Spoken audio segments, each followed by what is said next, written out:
Oké, nou vat jy die ster. Nou is jy beheerpapier. Kan jy voel trek hy weg van jou af? Hy trek weg van jou af. So, Hy is nog nooit daar in jou gekom. sit sy kop baas of wys hom gou na my toe. Wys hom gou na my toe. Met 'n foto vat tussen. Maak net so ontspan jou arms. Ontspan. Wat sê? Oké. Oké, nou stap jy pyp toe. Point hom na die pyp. Laat sy kop sien as 'n donker tonnel. Nog steeds gehoek. Okay, nou kan jy sit. Sit maar neer die lig. Omdat dit nie so warm is, is hy rustig. Hy sien nie maar dat pyp kom.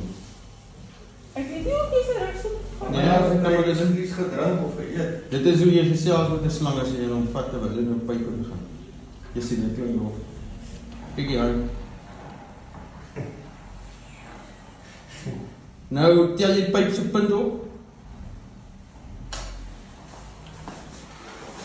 Nou kyk in die pyp. Sien jy is onder. Ja. Dis hoekom ek altyd in die pyp kyk. Vat die deksel sit hom op. Kom eens weg van die thread af. Check die slang of 'n bekkie aan naby die thread is. Dan as jy veilig om toe te draai. Nou het jy 'n slang alleen. Wat ek gewoonlik kry is nê, wat hy sit in. Op jou hankel. Hy sit in die hoek nê. Ek maak nog 'n video nou. So, nou sien. Nou as jy op vol slangvanger met 'n hoek, nie 'n tong nie. Die tong wat ek jou gegee het is vir in case. Yes. Bly voor jou oë. Hou stil.